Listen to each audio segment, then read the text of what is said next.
Господи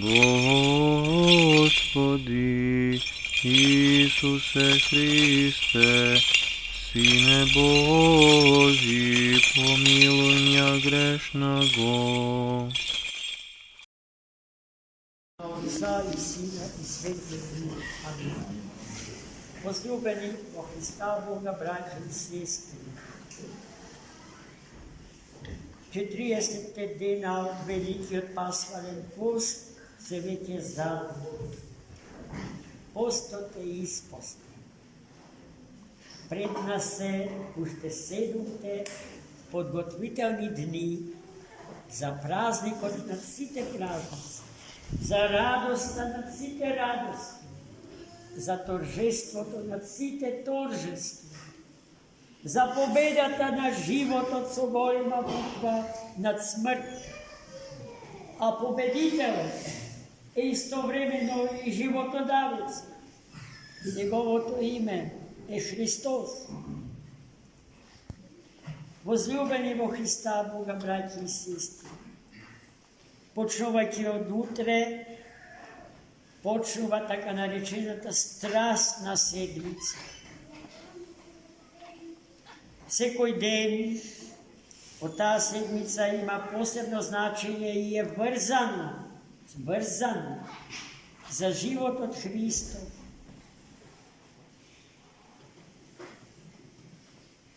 Во дните која ќе го даде животот свој, за живот на светот и за спасение на човек. А потоа, ништо со смртта негова не се завршува, туку се почнува, бидејќи веднаш по неа следи неговото свето и светло воскресение. Второто име за победата на животот над смрт. Затоа нема поголем ден од овој ден, не само за нас православните христијани, за човекот воопшто, браќи и сестри. За човекот воопшто. Кој е најголем проблем на човекот откако го има до денеска? Смртта, браќи. Прашањето за смртта било најтешко за одговарање. Дури големи подвижници од нехристијанско потекло, луѓе кои што најискрено целиот свој живот го дале, да ја дознаат смислата на смртта, не доаѓале до тој одговор, бидејќи секогаш како од зид се судрувале со фактот дека смртта е крај на нивниот живот.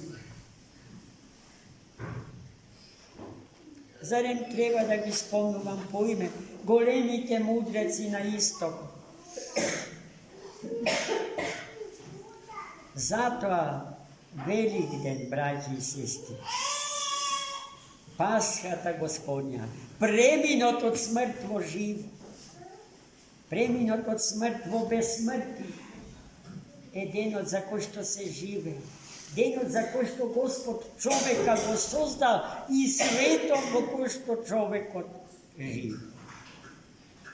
А денеска, кога сме тука, јас сакам да ви го кажам програмот на богослужења во текот на оваа неделя. Ние традиционално во нашиот манастир почнуваме со најбитните богослужби во оваа седмица што ни доаѓа. Затоа почнуваме со Велики четврток. На Велики четврток ја служиме предпладнето Светата Божествена литургија на Божествениот Василий Велики во чест на фактот дека во тој ден Христос ја востанови светата Евхаристија, светата причаста, светата литургија, надвор од која што вистински живот нема, браќа и сестри. И затоа ве молам, во тој ден, на Велики четврток, Site da dojdete v crkvu. I site što se trudite, što postite, što se molite, što se ispovedate. A i on je, to što se napadnati od golemi nemoći na telo i na duša. Da dojdete i da se pričestite. Na ta sveta liturgija sveštenikot podgotova, zar je slučajno? Baš na ta liturgija, a ne na neka druga. Podgotova така наречените запасни дарови. Причестната, која што ја чува до следниот велики четврток и со која што ги причестува сите браќа и сестри наши во Христа, кога имаат хитна потреба од Христа Господ. Во истиот тој ден, попладнето, во 18 часот, ќе ги читаме 12 страдални Евангелија Христови. Во петокот, предпладнето не богослужиме. Но попладнето, во тој најтажен ден пак во една литургиска година, ќе се случи погребението Христово. Со читање и со пеење на погребните статии, особено сакани и почитувани од секој православен народ, но имам печаток од нашиот посебно. Во саботата предпладне, во петокот во 18 часот, реков, во 18. Сите попладневни богослужби почнуваат во 18 часот, четврток, петок. Во саботата предпладнето ја служиме светата божествена литургија на божествениот Василий Велики, особено подруга од сите други. Посебно е интересно утреното во тој ден, кога помеѓу Евангелието и апостолот, свештеникот, носејќи корпа полна со лисја од дафино, го постила олтарот и светиот храм во присуство на побожниот народ. И во тој ден треба да се причестиме, бидејќи во саботата Христос со телото останува во гробот, но со душата им се објавува на сите предхристијански народи, на сите дохристијански народи, на сите народи кои што живееја со копнеж да го познаат Него, вистинскиот Бог, но немале можност да го познаат. Нив Господ им се открива во Адом, со душата своја, а со духот свој седнува од десната страна на Отецот свој. Во истиот тој ден вечерта во 23 часот почнуваме со светата пасхална богослужба. Најпрво со пасхалното утрено или литиен обход околу храмот, а во продолжение почнуваме со светата божествена литургија на божествениот Јован Златоус. Ете накусо, се надевам дека сето тоа не беше тешко да се запамети. Се надевам дека во сите овие дни ќе гориме од љубов кон Христа Господа. И кога страда, и кога го плука, и кога го навредуваат, и кога го шамарат, и кога го распнуваат, и кога го упиваат на крст заради нас, луѓето и зарад нашето спасение. Но и тогаш, кога Христос воскреснува и ја победува смртта. Ниту гревот, ниту смртта се негови, браќи и сестри. А чиви се тогаш? Чиви се гревот и смртта, ако тоа не се Христови? Наші браття і сестри, наші те гревови і нашата смърт Христос я прими и я сгази, я помни. Денеска читавме едно прекрасно евангелско четиво. Тоа, браќи и сестри, особено одекна кај оние кои што го посетиле најсветниот град, Ерусалим, кој што од некаде, од некој аго дзирнале и ја виделе златната порта, главната врезна порта во стариот град, а тој е од сите страни опашан со тврдина и на таа тврдина се пробиени 7 влезни порти.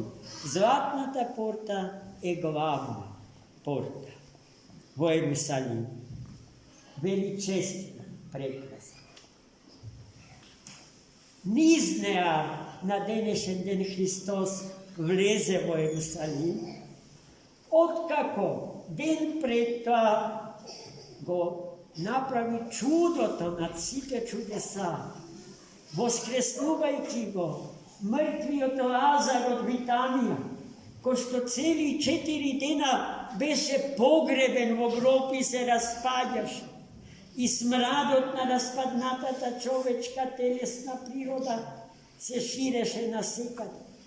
Христос дојде и му кажа: Лазаре, излези надвор. И Лазар послушно, оживототворен и спасен, излезе и му се приближи на Христа Господа. И сето тоа го видоа граѓаните на Витанија. И таа вест за чудото што Христос го направи на Лазар брзо се прошири. Поради што сега па кога Христос доаѓа во Ерусалим, граѓаните на Ерусалим и од околните места се беа собрале на едно исто место пред влезните, златните порти во Ерусалим, за да го видат. За да го видат оно кој што го воскресна Лазар, а и воскреснатиот Лазар кој што не се делеше од својот животодавец и спас. Цел град, од малечките дечиња до најстарите, држејќи во рацете палмови гранчиња и други цвеќиња, и фрвајќи делови од облеката по патот по кој што Христос поминуваше со магарчето, ги фрва тие прекрасни цвеќиња и палмовите гранки, кои што имаат своја посебна символика, браќи и сестри. Секое палмово гранче една христијанска добродетел, еден бисер на христијанскиот живот. И како што го дочекуваа Христа Господа, сите извикуваа гласно: Осана, сине Давидов! Благословен е оној кој што доаѓа во името Господне. Осана на висините. Зошто се почува со Осана, сине Давидов, а се завршува со Осана на висините? Затоа што првиот повик е повик упатен до човекот и светот во кој што човекот живее. Човекот е повикан да го славослови, да го пее свој животодавец и спасител, да му принесува слава, што е буквален превод на еврејскиот збор Осана. Морам да признам дека претежок збор за превод на кој било јазик. А потоа се завршува со повикот Осана на висините, зашто и на небесата истата таа слава на истиот тој наш сотир, Спасител, му ја принесуваат светите безтелесни сили, ангелите. Браќа и сестри, истиот тој народ, кој што Христа Господа го дочека со зборовите Осана, сине Давидов, благословен е оној кој што доаѓа во името Господне, Осана на висините. За некој ден ќе вика со истиот тој висок глас: распни го, распни го.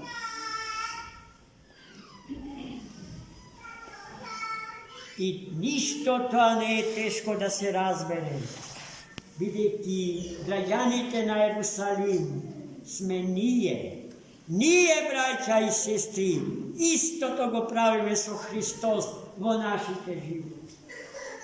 И нашиот живот е некаде помеѓу Осана на висините и распни.